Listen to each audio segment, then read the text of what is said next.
Hello दोस्तों, मेरा नाम है Keshav Narang and welcome to my channel invest with Keshav. आज के इस वीडियो में हम बात करने वाले हैं, जैसा कि आप देख रहे हो कि इक्विटी मार्केट के अंदर काफी ज्यादा वॉलेटिलिटी चल रही है।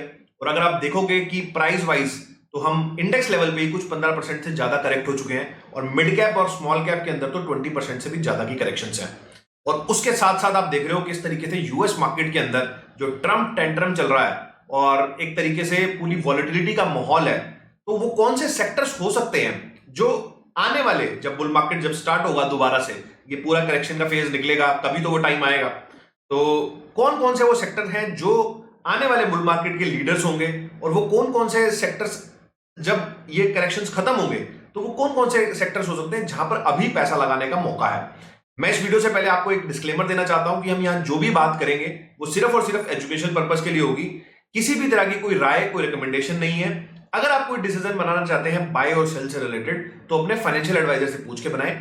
मेरी यहां पर कोई भी रिकमेंडेशन या राय नहीं है क्योंकि हम सेबी रजिस्टर्ड रिसर्च एनालिस्ट या फिर इन्वेस्टमेंट एडवाइजर नहीं है। चलिए दोस्तों, वीडियो को स्टार्ट करता हूं। सबसे पहले जो आप देख रहे हो बेसिकली जो इस पूरे माहौल के अंदर एक ट्रम्प टेंट्रम वाला जो माहौल चल रहा है और काफी सारे सेक्टर्स आप देख रहे हो इससे इफेक्ट भी होंगे। कुछ इंडिया को पर्टिकुलरली कुछ कम इफेक्ट है। ओवरऑल अगर आप जीडीपी के उसमें देखोगे तो 2-3% का इफेक्ट आता है, लेकिन सेक्टर वाइज देखोगे तो जैसे आईटी है, अपना फार्मा है, ये थोड़े से डायरेक्टली हिट है। हम उन सेक्टर्स के ऊपर यहां पर फोकस करेंगे जो यहां से थोड़ा इम्यून होकर चलेंगे इस तरीके के टैरिफ को लेके। तो सबसे पहला सेक्टर जो मेरे को समझ में आता है वो है बैंकिंग और एनबीएफसी सेक्टर। तो ये एक ऐसा सेक्टर है, अगर आप देखोगे बेसिकली इस पूरे टेंट्रम के अंदर जो कहीं ना कहीं अनइफेक्टेड है और पिछले 2-3 साल के अंदर भी इसके अंदर हमें थोड़ी सी कम इन कंपैरिजन टू मार्केट थोड़ी सी अंडर परफॉर्मेंस दिखाई दी है। मैं आपसे अभी चार्ट पे भी शेयर करूंगा और कुछ फंडामेंटल्स भी शेयर करेंगे।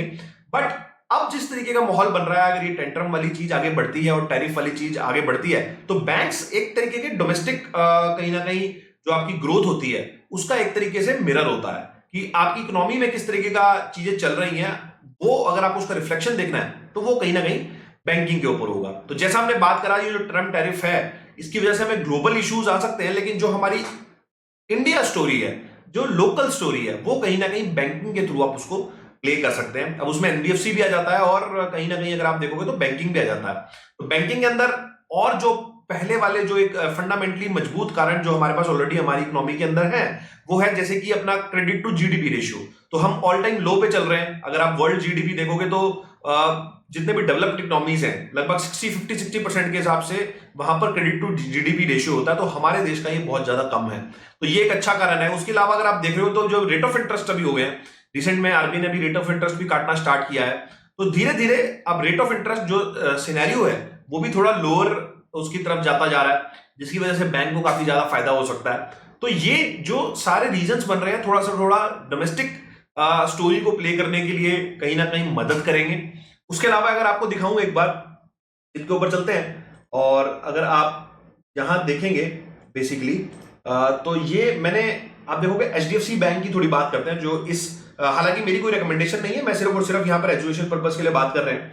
तो ये एचडीएफसी बैंक को अगर आप देखोगे तो बेसिकली इस सेक्टर का लीडर स्टॉक है और अभी जो इसका पी मल्टीपल है वो है 19 का। मैं आपको इसका पी मल्टीपल का कुछ हिस्टोरिकल चार्ट दिखाता हूं और इसको एक बार मैच कर लेते हैं। तो आप देखोगे अभी 19 का एचडीएफसी बैंक पे पीई चल रहा है, जो कि इसके हिस्टोरिकल पीईज अगर आप देखोगे तो ऑल टाइम लो से थोड़ा ही ऊपर है। और अगर इसका आप मीडियन पीई देखते हो तो 26 का है। तो अपने मीडियन पीई से अभी स्टॉक काफी नीचे ट्रेड कर रहा है, तो एक अच्छी वैल्यू स्टॉक के अंदर दिखती है।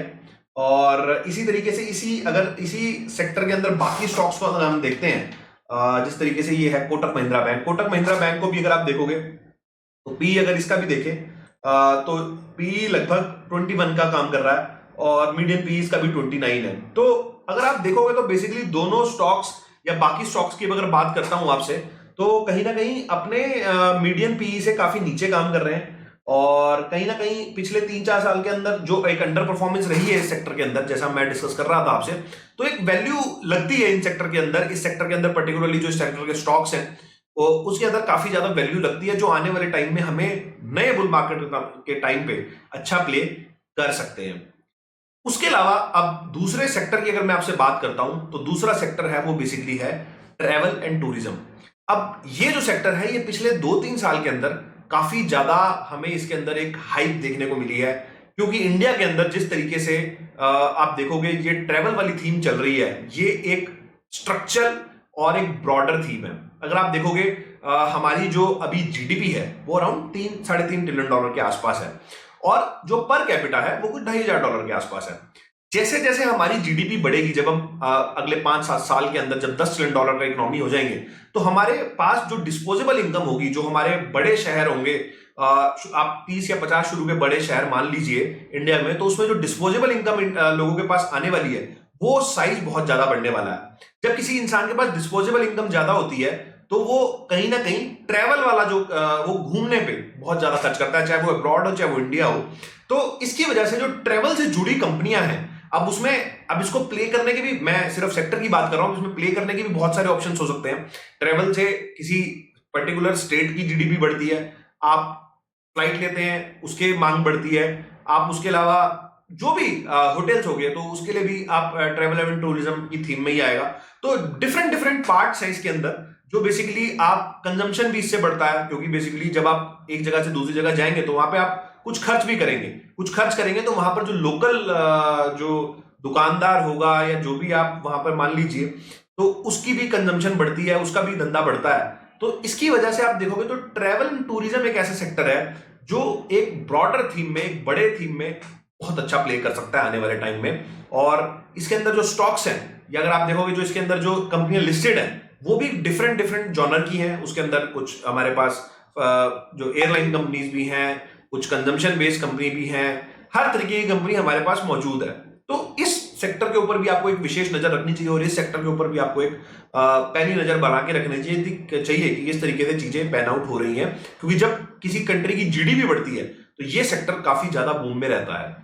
उसके अलावा अब तीसरे सेक्टर की अगर आपसे बात करता हूं तो वो है पर्टिकुलरली हमारा स्टॉक मार्केट से जुड़ा सेक्टर, वो है वेल्थ मैनेजमेंट सेक्टर। और बेसिकली ये जो स्टॉक ब्रोकिंग कंपनीज हैं या फिर आप एएमसीज हैं, इस तरीके की कंपनीज, तो ये सारी कंपनीज भी आने वाले टाइम में बहुत अच्छा परफॉर्म करेंगी। अब उसके अंदर ये भी एक ब्रॉडर एक तरीके से बुफे लगा हुआ है यहाँ भी। अगर आप देखोगे उसमें एक्सचेंजेस भी आती हैं, उसमें अपने डिपॉजिटरी भी आते हैं, उसमें हमारी एएमसी कंपनी भी आती है, ब्रोकिंग भी आती है, वेल्थ मैनेजमेंट भी आती है। तो एक ब्रॉडर कहीं ना कहीं एक थीम है जिसके ऊपर बड़े टाइम में हम प्ले कर सकते हैं। उसके पीछे भी जो रीजन है वो बेसिकली जिस तरीके से स्टॉक मार्केट के अंदर लोगों की पेनिट्रेशन बढ़ रही है, इंडिया के अंदर आज की डेट में भी बात करूं तो सिर्फ 4 या 5% लोग ही स्टॉक मार्केट के अंदर इन्वेस्टेड हैं। इतना बड़ा साइज होने के बाद भी आज भी हमारे देश में कुछ 18 करोड़ डीमैट अकाउंट ओपन है, उसमें से आप अगर एक्टिव डीमैट अकाउंट देखेंगे तो वो तो 4-5 करोड़ ही है। वो भी ये हमें कोविड के बाद इतना बड़ा बूम देखने को मिला है, उससे पहले तो ये फिगर बहुत कम था। तो 150 करोड़ की पॉपुलेशन हमारी कंट्री की है, उसके अंदर सिर्फ 18 करोड़ डीमैट है, जो कि अगले 5-10 साल में मुझे ऐसा लगता है 50, 60, 70, 80 करोड़ एटलीस्ट 50% तक पहुंच पाएंगे, जिस तरीके से डेवलप्ड कंट्रीज के अंदर है। 50%, 60% पॉपुलेशन यूएस के अंदर उनकी स्टॉक मार्केट के अंदर इन्वेस्टेड है, डायरेक्टली और अनडायरेक्टली। उसी तरीके से इंडिया के अंदर भी 50-60% पॉपुलेशन आइदर म्यूचुअल फंड या डायरेक्ट स्टॉक या फिर किसी और मीडियम से, जहां पर उनका जो पेंशन वाला पैसा होता है, या इस तरीके से जो ये न्यू पेंशन स्कीम और ये सारी चीजें अल्टीमेटली उसमें भी मार्केट के अंदर ही पैसा लगता है। तो ये जो एक थीम है, ये भी एक बहुत structurally broader fundamentally strong theme है। और इसके अंदर भी जैसे कंपनी का आपसे डिस्कस करता हूं जो बेसिकली थोड़ा सा हमें यहाँ पर इस सेक्टर का हमें थोड़ा आइडिया देगी, तो वो है एचडीएफसी एएमसी। तो एएमसी कंपनीज अगर आप देखोगे तो इसका भी मैं आपसे पीई शेयर करता हूं। तो अगर आप इसका प्राइस टू अर्निंग रेशियो देखोगे तो ये कंपनी अराउंड 35 के पीई पे चल रही है, और ये भी अपने मीडियन पीई से देखोगे तो 45 से भी नीचे डिस्काउंट में ही ट्रेड कर रही है। तो इस तरीके की अगर आप चीजें देखोगे तो काफी ज्यादा इन कंपनीज के अंदर भी हमारे पास वैल्यू है लॉन्ग टर्म में भी, मतलब 5 साल 10 साल 15 साल का व्यू लेते हैं तो इररिस्पेक्टिव ऑफ ये जो टैरिफ्स और ये सारी चीजें चल रही हैं, तो ये सारे ऐसे थीम्स हैं जो बेसिकली इंडिया स्टोरी को कहीं ना कहीं प्रमोट करते हैं, इंडिया में किस तरीके की ग्रोथ होगी उस चीज को प्रमोट करते हैं, और एक ब्रॉडर थीम के अंडर कहीं ना कहीं एक बड़ा पैसा बनाने के लिए इन सेक्टर्स पे काम किया जा सकता है। आई होप आपको चीज अच्छी लगी होगी। कैसे लगी चीज आपको, क्या ये सेक्टर्स आने वाले टाइम में अच्छा परफॉर्म कर सकते हैं? अगर आपको भी आप इससे सहमत हो तो मेरे को कमेंट सेक्शन के अंदर बताओ, और आप किस टॉपिक के ऊपर वीडियो चाहते हो मेरे से, वो भी आप मेरे को कमेंट सेक्शन के अंदर बता सकते हैं। चलिए दोस्तों, वीडियो को समाप्त करता हूं, मिलता हूं आपसे अगले वीडियो में इसी तरह के कुछ नए और इंटरेस्टिंग टॉपिक के साथ। चलिए दोस्तों, नमस्कार, जय हिंद।